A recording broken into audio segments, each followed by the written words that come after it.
Assalamualaikum warahmatullahi wabarakatuh. Selamat datang kembali dengan saya Bang RG. Saya mengucapkan ribuan terima kasih kepada teman-teman yang selalu setia menantikan updatean terbaru dari kita. Dan buat teman-teman yang baru mampir, saya mohon bantuannya subscribe dulu dan jangan lupa hidupkan notifikasinya ya agar kalian tidak ketinggalan updatean terbaru dari channel kita. Di sini yang akan kita bahas ya sesuai permintaan dari teman-teman, apa saja pinjaman online yang berizin ataupun terdaftar yang sudah bekerjasama dengan Bank Sinarmas. Dan bagaimana konsekuensinya ketika gagal bayar, apakah aplikasi ini sebar data, maksudnya menghubungi ke data kontak atau hanya kontak darurat saja. Dan daerah mana saja yang sering didatangi oleh 3 pinjaman online ini tersebut ya. Yang pertama di sini untuk aplikasinya yang bekerja sama ataupun bermitra dengan Bank Sinarmas. Yang pertama Pinjaman Go. Pinjaman Go ini ya lumayan banyak penggunanya, ada 1 juta pengguna. Pinjaman Go ini dari PT Dana Pinjaman Eksklusif ya. Dan yang kedua Dana Mas. Dana Mas ini tidak cukup banyak ya penggunanya, hanya 100 ribuan. Ya, ini dari PT Pasar Dana Pinjaman. Dan yang selanjutnya Finmas, dia mempunyai pengguna 1 juta download juga ya di Play Store. Ini dari PT Oren Mas Sejahtera ya. Di sini coba kita lihat ada teman kita sudah gagal bayar 11 hari di Pinjaman Go. Sejauh ini hanya menghubungi ke daftar kontak maupun ke nomor telepon kantor ya. Jadi pinjaman legal ini memang di saat nomor kalian tidak aktif di telepon DC-nya, mereka akan menghubungi kontak darurat. Ketika kontak darurat yang kalian cantumkan juga tidak aktif dan juga tidak merespon, maka mereka akan menghubungi nomor telepon tempat kerja kalian, kantor ataupun di mana kalian DPT mungkin ya. Namun sejauh ini memang ada beberapa pinjaman online legal, dia juga menghubungi daftar kontak ya. Makanya kalian tetap waspada baik pun yang legal maupun yang ilegal.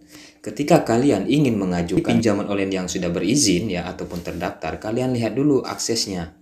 Mereka mengizinkan akses apa saja. Karena ketetapan OJK mereka hanya bisa mengakses 3 saja ya. Yang disebut camilan. Camilan itu yang berarti ya kamera, mikrofon dan lokasi. Selebih dari itu mereka tidak boleh ya. Mereka akan ada teguran. Jika juga mereka masih menetapkan seperti itu, mereka akan dicabut izinnya. Jadi segera lapor ya.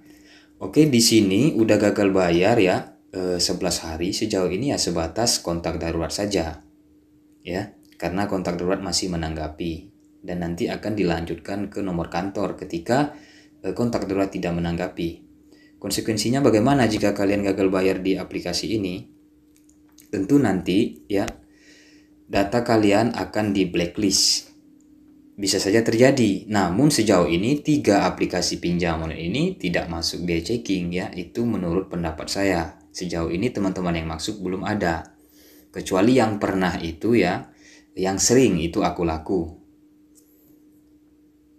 Nanti kalian sertakan pendapat kalian di kolom komentar bagaimana menurut kalian sejauh ini aplikasi ini. Jika kalian yang gagal bayar silahkan tinggalkan komentar bagaimana pengalaman kalian ya. Maka kita akan update terus untuk teman-teman yang lain.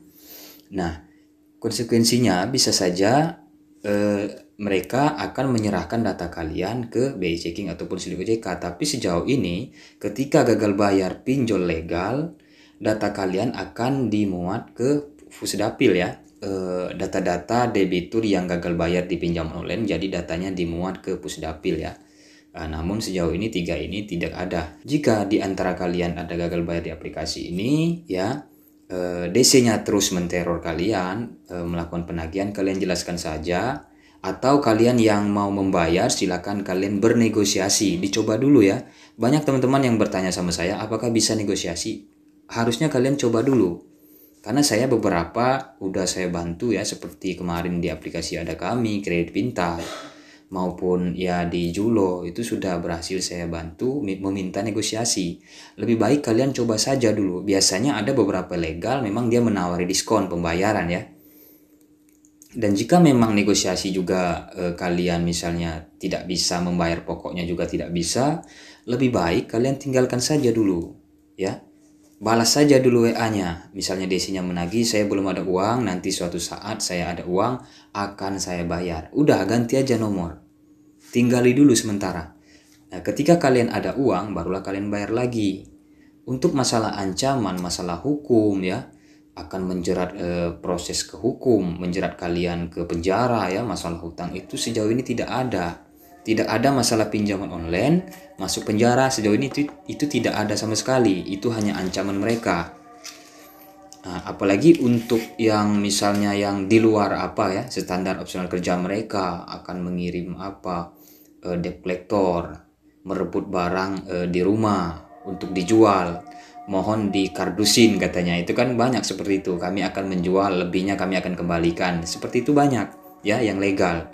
Itu tidak ada, tidak usah kalian takut ya. Jika mereka melanggar SOP mereka, merampas barang ya, itu lebih baik kalian lapor saja ke kepolisian jika mereka seperti itu. Namun jika mereka masih sewajar-wajarnya ya itu tidak apa-apa. Kalian jelaskan saja bahwa sekarang belum bisa membayar. Jadi untuk kalian yang saat ini masih diteror oleh 3DC ini ya, ditagih terus ya, kalian jelaskan saja yang seperti saya jelaskan tadi, belum ada uang, nanti suatu saat saya akan bayar. Nah, setelah itu kalian ganti saja nomor kalau nggak mau pusing. Suatu saat kalian ada uang, langsung kalian buka kembali dan kalian bayar. Seperti itu aja. Ancaman lain itu tidak ada, cuma konsekuensinya data bisa saja masuk ke biaya checking ya, atau slik OJK. Dengan dampaknya nanti kalian tidak bisa mengajukan pinjaman online lagi dan tidak bisa mengajukan di perbankan atau sejenis perusahaan pembiayaan yang lainnya. Itu saja konsekuensinya. Untuk yang lain tidak ada ya. Dan untuk datang ke rumah sejauh ini menurut saya ini pinjaman Go, Dana Mas Pinmas ini belum ada menurut saya ya. Tidak tahu pengalaman yang lainnya. Oke, itu saja menurut pendapat saya. Terima kasih buat kalian yang sudah menyimak. Jika kalian yang belum mendukung channel kita, silakan subscribe dulu. Dan buat kalian yang ingin bergabung di grup, silakan gabung langsung ya. Itu saja, terima kasih. Saya undur diri Bang RG. Assalamualaikum warahmatullahi wabarakatuh.